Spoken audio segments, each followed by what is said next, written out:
नमस्कार, आप देख रहे हैं प्राइम टीवी और मैं हूं आपके साथ अनन्या मिश्रा। स्वागत है आपका अहम बात में।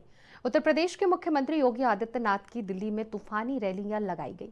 4 दिन में 14 रैलियों को सीएम योगी आदित्यनाथ संबोधित करेंगे। 23 जनवरी से लेकर 1 फरवरी के बीच सीएम योगी आदित्यनाथ की 14 बड़ी रैलियां होने वाली हैं, जिससे दिल्ली के सियासत का तापमान बढ़ता तय माना जा रहा है। दिल्ली में योगी झोंकेंगे ताकत। 23 जनवरी से करेंगे रैली की शुरुआत। 14 रैलियां सीएम की आयोजित की गई। शाहदरा, किराड़ी, द्वारका में रैली, बिजुवासन, पालम, राजेंद्र नगर समेत कई जगह रैली निकाली जाएगी।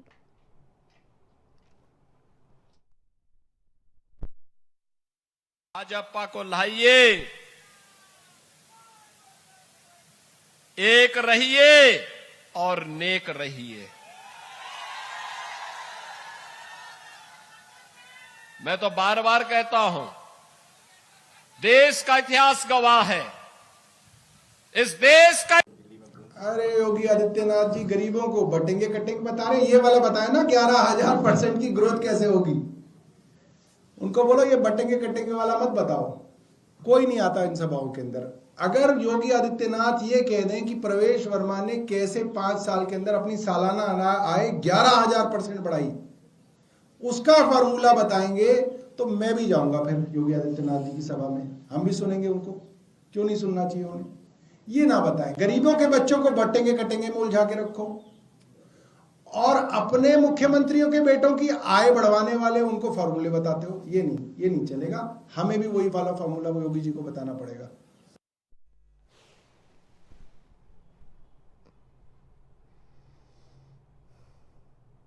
खबर की अहम बात यह है कि सीएम योगी आदित्यनाथ को एक बार फिर से बीजेपी ने आगे किया है। हर चुनाव में सीएम योगी स्टार प्रचारक की लिस्ट में सबसे पहले आते हैं। हरियाणा, जम्मू और महाराष्ट्र के चुनाव में सीएम योगी का डंका बजने सबने देखा है। अब एक बार फिर वो चुनावी रैली संबोधित करेंगे। ऐसे में विपक्षी पार्टियों की टेंशन बढ़ने वाली है। तो आपको बता दें कि सीएम योगी आदित्यनाथ की रैलियां एक बार फिर से विपक्षी पार्टियों को टेंशन में डालने वाली है और ये सबसे बड़ी रैली मानी जा रही है एक तरह से, चाहे कहीं भी किसी भी राज्य का चुनाव हो। सीएम योगी आदित्यनाथ हमेशा से बीजेपी के स्टार प्रचारक के रूप में लिस्ट में उनका नाम शामिल रहता है, चाहे वो हरियाणा का चुनाव हो या फिर अन्य राज्यों का चुनाव हो। सभी राज्यों में वो स्टार प्रचारक के रूप में अपनी भूमिका निभाते हैं और डंका भी बजाते हैं और सबने डंका उनका देखा भी कि किस तरह से बजाते हैं। तो इस तरह से फिर से एक बार सीएम योगी आदित्यनाथ डंका बजाने वाले हैं। वक्फ अधिनियम पर गठित जेपीसी की बैठक लखनऊ में हुई। भारतीय जनता पार्टी के सांसद और जेपीसी चीफ जगदंबिका पाल की अध्यक्षता में हुई बैठक में सभी दलों के सांसद, यूपी सरकार के मंत्री भी पहुंचे। बैठक में शामिल होने पहुंचे खालिद राशिद फिरंगी महली और अल्पसंख्यक कल्याण मंत्री ओम प्रकाश राजभर ने क्या कुछ कहा, जरा सुनिए।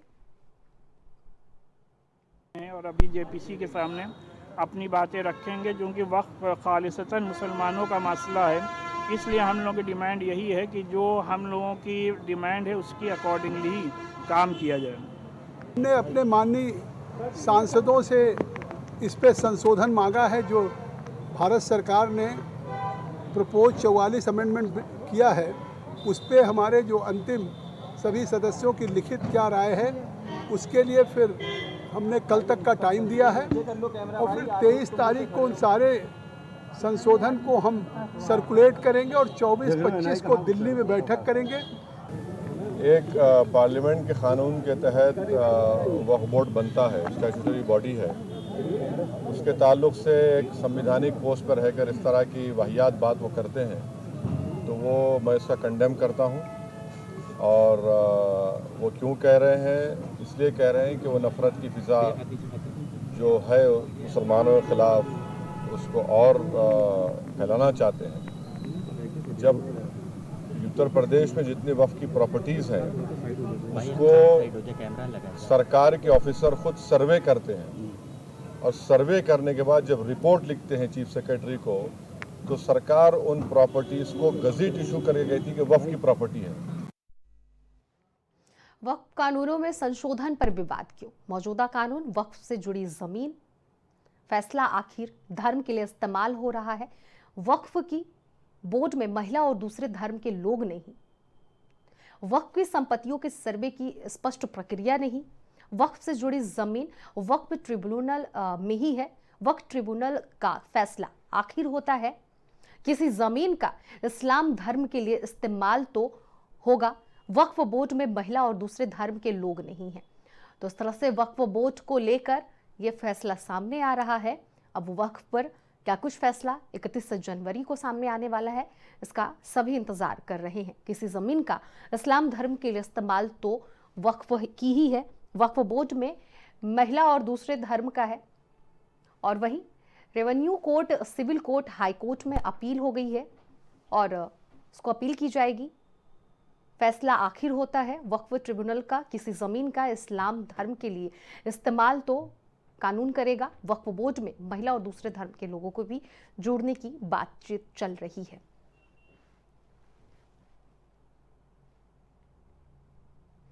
जिला कलेक्टर को सर्वे का अधिकार होगा। और वहीं खबर की अहम बात यह भी है कि वक्फ बोर्ड पर लगातार सियासत हो रही है। जहां विपक्ष मजबूती से इस बिल के खिलाफ खड़ा हुआ है, तो वहीं बीजेपी हर हाल में इस बिल को पास कराकर वक्फ बोर्ड की ताकत को कम करना चाह रही है। फिलहाल देखना होगा कि आगे इस मामले पर क्या कुछ देखने को मिलता है। तो वक्फ बोर्ड को लेकर अब सभी को इंतजार है कि 31 जनवरी को क्या कुछ फैसला सामने आने वाला है, क्योंकि पक्ष और विपक्ष की बात कही जाए तो विवाद दोनों ही पार्टियों में, दोनों ही पक्षों में लगातार जारी हो गया है। जहां एक तरफ अगर बात कही जाए असदुद्दीन ओवैसी की, तो ओवैसी ये कह रहे हैं कि हिंदू मुस्लिम की लड़ाई को ये बढ़ावा देना है। योगी आदित्यनाथ ने एक बयान ये भी दिया है कि वक्फ बोर्ड नहीं बल्कि वो भूमाफिया बोर्ड है। भूमाफिया बोर्ड पर ओवैसी ने खुलकर अपनी प्रतिक्रिया दी। उन्होंने बोला है कि ये एक आपत्तिजनक बयान है और मैं इसका निंदा करता हूं। तो इस तरह से तमाम चीज़ें सामने निकल कर आ रही हैं कि वक्फ बोर्ड पर आखिर फैसला क्या होगा। वक्फ बोर्ड पर जहां सत्ताधारी सरकार या फिर यूँ कहा जाए यूपी में यूपी कैबिनेट मंत्री ये कह रहे हैं कि जिस तरह से गरीब तबके के जो लोग हैं, महिलाएं हैं, उनको उनके अधिकार दिलाने के लिए ये सारी चीज़ें और ये कानून बनाई जा रही हैं। तो वही मुस्लिम समुदाय की बात कही जाए तो उनकी तरफ से भी अपने अपने कई फैसले सामने